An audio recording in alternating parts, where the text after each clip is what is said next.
Hello, my marvellous sausages! Avowed has been out for the last few days. However, there are quite a lot of things that the game doesn't make it obvious on how to do. So here's my guide on all the things that Avowed doesn't really tell you.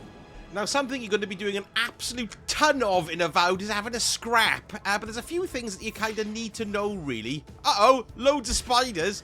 Well, first of all, you can choose what kind of character that you want, whether you're going to be a warrior or whether you're going to be a mage, wizardy type thing. Now, I've gone for a wizardy type thing because, well, I like magic, you see. And you're using your wand attacks here to attack people from a great distance there. But what you might not know is that you've got two loadouts. Now, I can switch between my two loadouts. Some might say I might have a bit of a stupid loadout, but I can flick from my wand here. Look, if I tap Y, I'm playing on the Xbox controller, then I go to my second loadout there, and I've got a gun set up there as well, which I can use for more long-distance attacks. But if you come to your character screen, or rather your inventory screen, you can see there you've got your current loadout, and then I've got to swap it over with Y, look. So what I could actually do there is put in maybe a sun and the moon shield on my offhand, and then when I go back to it, then I got a shield that I can use to protect myself. So this is pretty cool for having long-range attacks or for having close-up attacks, something of which I'm not really doing very well here. Something else I could try, look, is I could try putting in my last light of day there in my hand, and I can try kicking him in with this, even though I'm not kind of set up for close quarters builds. Ooh, that's a big one. Even though I'm not set up for close quarters builds, it's great if you find yourself being pounced upon all the time and you can block the gits, look, yes. Ooh, he's a big one after me, he's horrendous. Now, here's something else you need to know when you're in battle, getting your health back. You can see there, look, I've got my 2 potions. If I take those straight away, that'll top me off immediately for my health and for my essence one there, top and bottom. However, if you've got none of those left and you find yourself going, well, bloody hell, I'm going to have to use my food, so you bring up your radial bar there, you go down to your food. So I'm taking those. Now, you can see what's happening. I take those and it starts topping it off, but it charges back really slowly, look, okay? Very, very slowly. That's because we've got enemies within range. So if I run away here a little bit and see if I can break off the attack, you don't have to go too far for an attack to break off. Just run away. There we go. And watch now, the bar will start going whoop, and it'll go up really, really quickly. You can also see there's like a little arrow, not a little arrow, a little apple next to the bar. So if I've taken health and my bar is already full, it'll store the extra around that apple there, look, okay? And also the same goes for the essence. So if I catch a spell here, you can see my essence gauge like 3/4 full.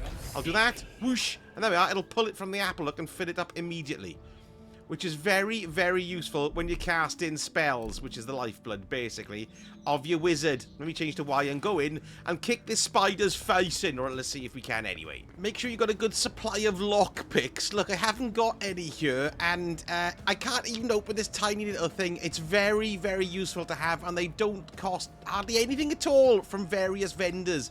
So when you see lockpicks for sale, make sure you pick them up, because you don't want to be in a situation like this where you've just killed a big git and you can't unlock the box, and you don't feel like coming all the way back here to unlock it later on, even though there's a fast travel point just there. I'm just being lazy. Hang on, let's go and find some lockpicks. There we go. I found with the apothecary here in Paradise. I got 3 lockpicks there, 15 quid each. Ag! Let's buy them. And here we go. I've come back for the lockbox. Let's lockpick it. Lovely. Come on, lockpick. There we go.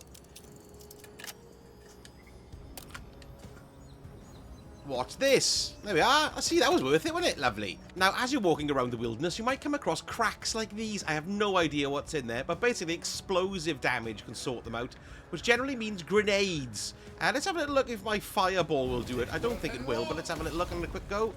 No, it didn't do it. It's got to be a grenade, look. It's not even that one. It's got to be the right grenade, so it's got to be explosive damage. So let's go to grenades, and let's pick a different... There, I got grenades. You can make these, so we'll do that. Boom, there we go. And that opens up the little cracks. Make sure you do these as much as you can, because look, there's invariably something really cool and lots of goodies in there. In this case, it's a knobbly chest with lots of stuff in it. Now, if you're a bit cash-strapped, I can heartily recommend doing the bounty boards. You can find them. They're pretty obvious to find. There's one in the initial area in Dawn Wass's Chops, but there's also one here in... what's this place called again? What's it called? Fior Mes Everno. Yes. Now, we've got a bounty master by each board here, and they'll have 5 or 6 bounties attached to the board.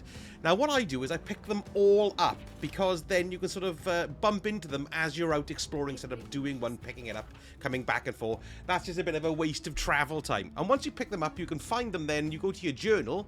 I've got my main story there, look, and then I've got my bounties. Now, I've got these to do in Fior area, and I haven't done any of them as yet, but it does give you an idea of the difficulty of them, with the skulls on them as well.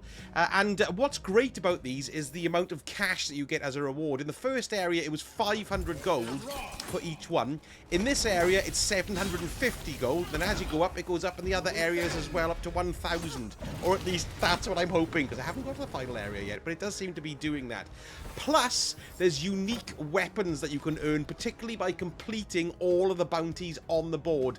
And, of course, the XP to stick your level up too.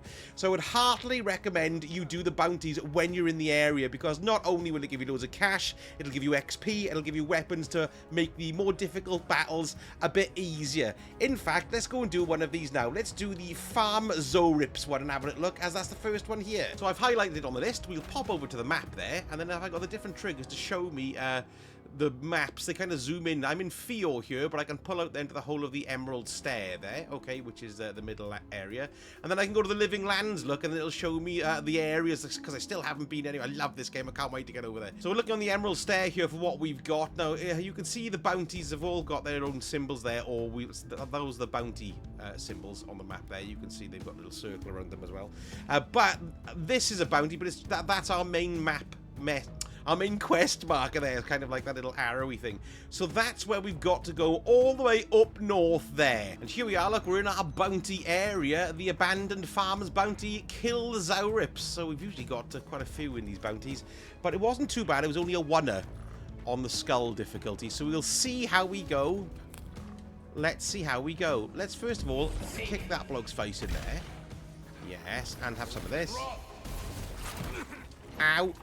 Don't forget to dodge. It's incredibly useful.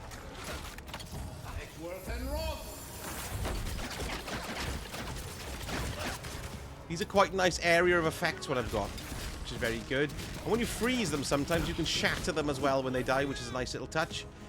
When you can see the guys, they lock off. You can see their health bar gets locked off. The gauge has like a blocking symbol in front of it. So I can get his... There we are. Like, see, he's got his shield up, which means you can't do any damage on him until he charges, or whatever he wants to do to attack me. Or you could hit them from behind.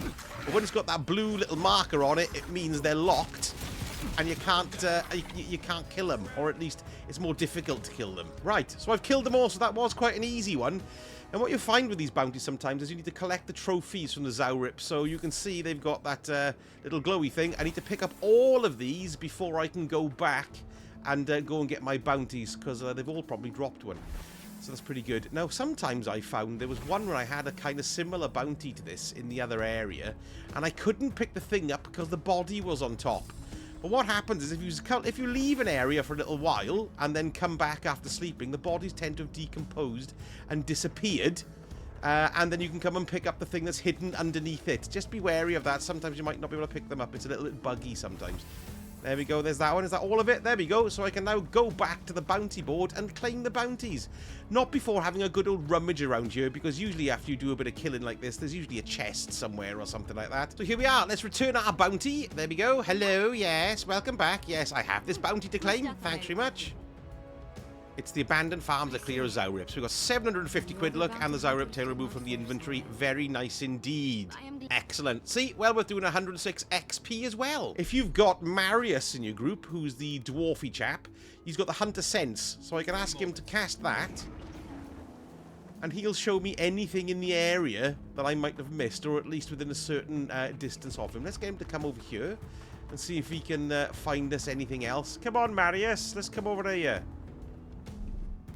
There we go again. Anything? No, nothing. Oh, there, look. So you can see two glowing things in that building there, which is useful. They should stay marked for us. So let's see if we can get into the building. How can we do that? So in this instance, I can't get in the building, but I bet you I can climb, because climbing is very important in this old game. Let me see if I can get up here some shape. What have we got here?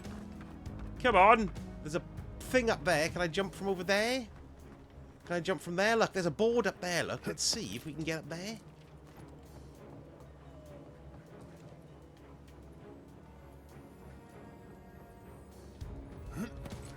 we got a roof. Maybe. Yeah, we can get through. Look, there we go. Right, good. So I've come up on the roof here, look. And this is the way to get me up here. So you've got to think up and down as well as left and right, if you know what I mean. Let's jump over.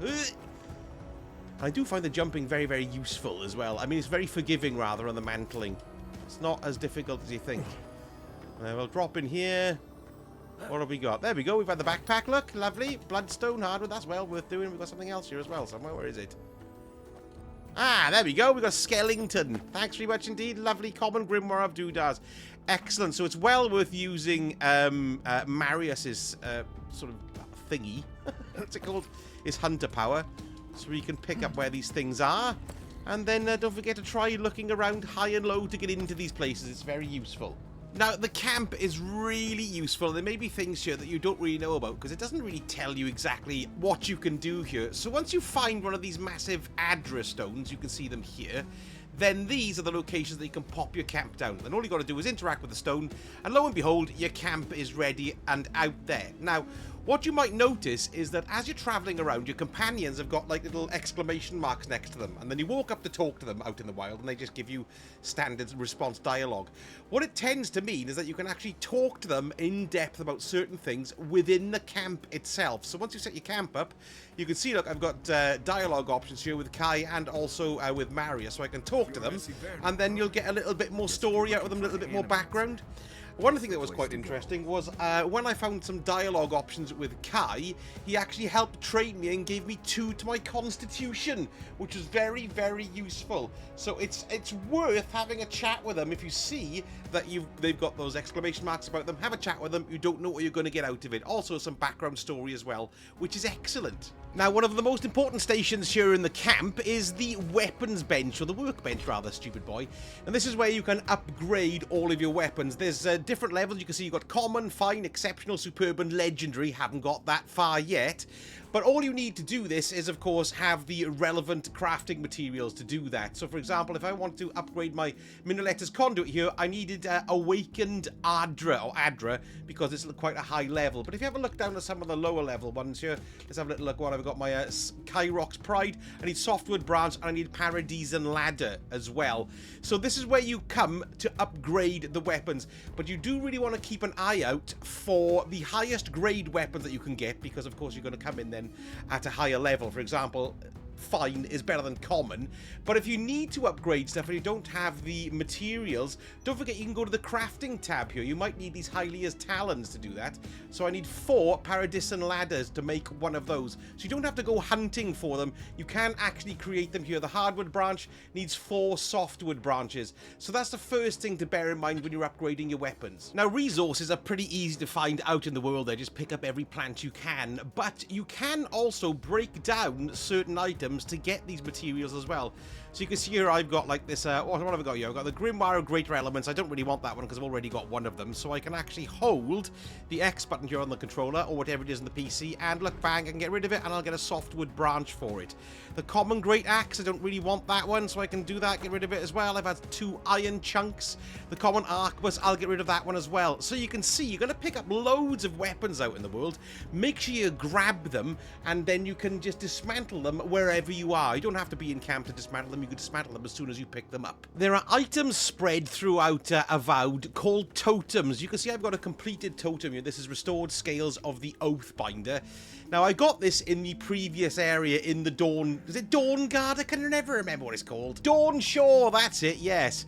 So you pick up the base of the totem, and then there's 6 fragments that you can find spread around the individual regions. So there's one in Dawn Shore, there's one here in the Emerald Stair, and there's 2 others in the 2 other locations. Now, once all 6 of these fragments have been found, the totem then becomes active, and then you get all these buffs when you're in that particular area if the totem is active. So you can deactivate or activate the totem, but you can only have 1 totem active in any area.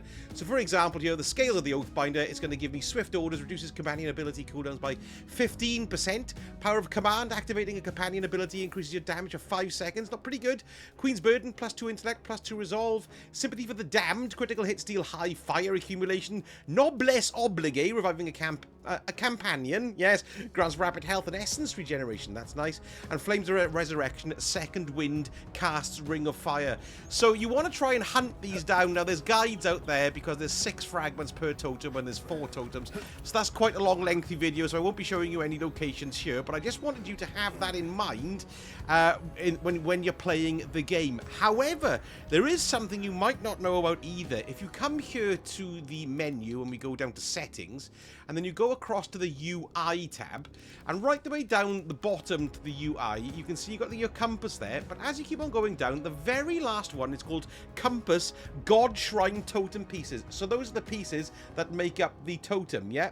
Now you can actually turn them on so they show up on your compass if they are close, because this is defaulted to off. So make sure you flick this on, because then if you do happen to just pass one, you'll see it pop up on your compass. Very, very useful. And I would recommend you do those totems as soon as possible, really. Let me know in the comments if you want me to do a complete totem guide, because I think I might do it, actually. Here's something that's really interesting. You've got your carry weight there. Look, you can see I'm at 140 of 144, but there's only certain items that contribute to your carry weight, and they are weapons. Hang on, they are weapons. Look, so you can see it's got the carry weight on the side there, 2 for the common one, 6 the last light of day, and whatever.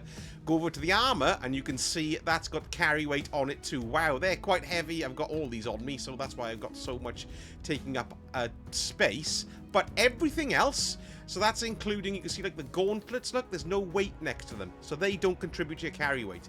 The accessories are the same. Food, can collect infinite amounts of these. These don't contribute to your carry weight either. Materials are the same, as well as loot and quest items too. So the only 2 things you've got to worry about are your armor and your weapons. If you're not using them or you're not wearing them, make sure you stick them back in your box so you don't get over encumbered when you're running around. Now, fast travelling around is a very useful way of getting around the world of Avowed. If you come to the map here, there's a few different things you might not realise. First of all, you can zoom in on different areas. It did show you this before. Look, so I'm in Northern Paradise here. I've got the general Dawnshore map there as well, and the Living Lands. Now, you can go in between the areas that you've been to before. So, for example, I want to go and buy something in particular, an Emerald Stair. So the first thing I need to do is go to the Emerald Stair, so I can just select it, and then I can go there whenever I want. By the same token, you can come back to Dawnshore as well. So here I am in the Emerald Stair. Let's get me map back out again, because maybe I want to go somewhere in Fior Mes Everno. Look, so I click into it and it zooms into the city area itself, where you'll be able to see the fast travel beacons. If you're out on the Emerald Stair map or the region map, you'll only be able to see the fast travel beacons that are actually out in the world, if you see what I mean. I can't go into Fior Mes Everno there because, look, it's all blanked out. But if I go here, look, I can see it in more detail there. So that's a very useful thing that you need to do. Now, next to the totem bit in your camp is this. This is the enchanting station. Now, this is only used for enchanting unique weapons. Now, unique weapons tend to have a name. It says unique next to it, so you know it's unique, and this is where you can basically upgrade them. So this is the first time I'm doing this. Now, I'm upgrading my Minoletter's Conduit here.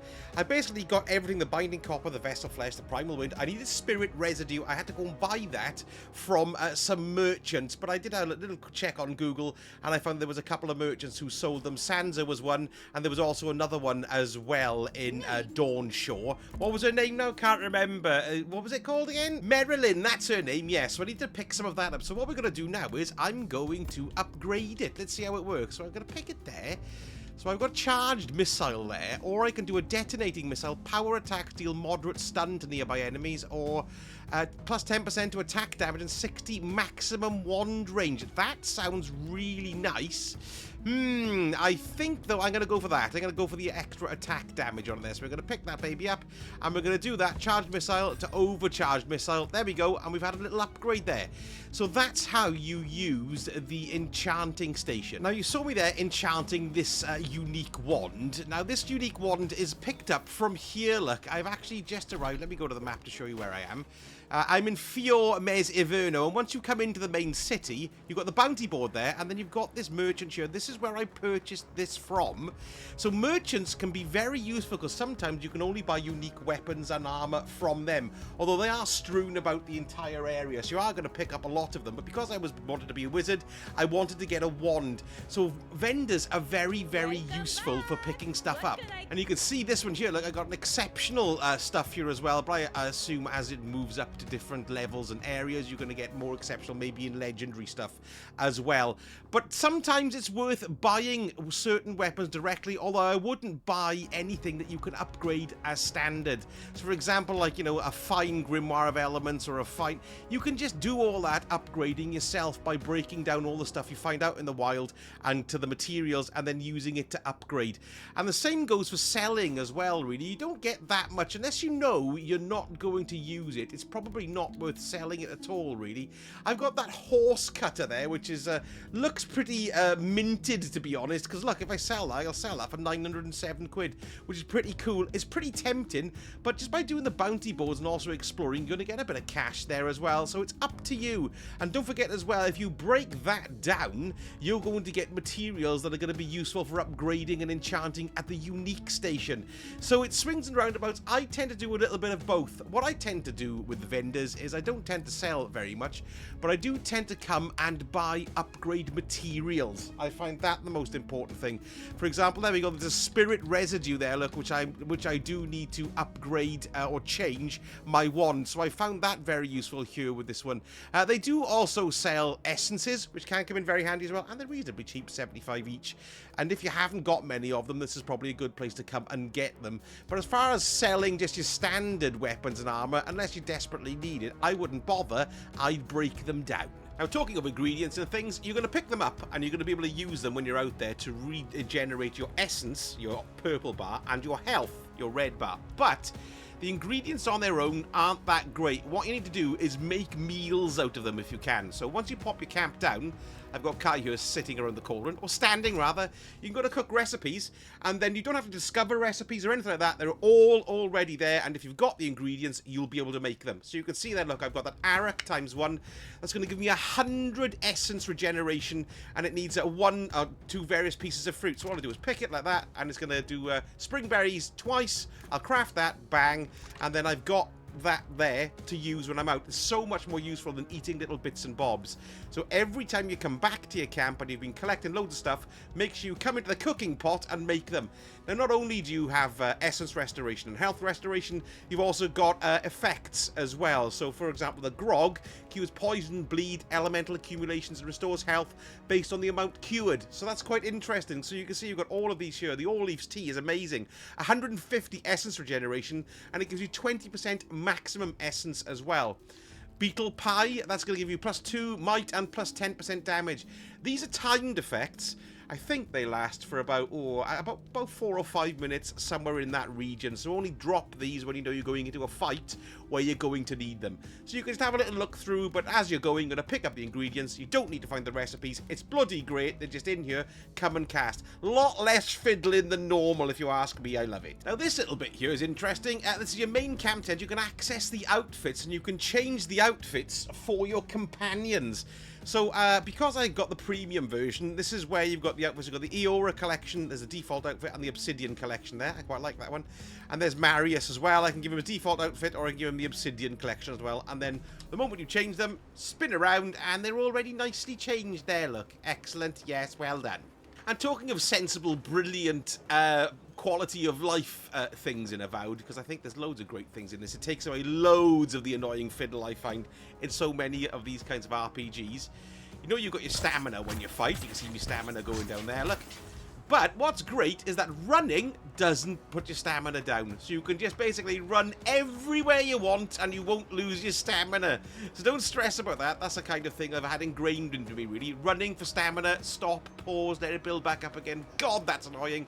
In Avowed, you don't have to do that. You can run about as much as you like. You know, I'm really enjoying Avowed, and if you enjoyed this guide as well, don't forget a like and subscribe would be utterly brilliant, and most importantly, leave a comment below and let me know of any interesting secrets or cool weapons, particularly legendary ones that are hidden around the place. Right, I'm going to go back to it now because I can't wait. I absolutely love it. Thank you so much for watching, and I shall speak to you all again very soon. Sausage Health.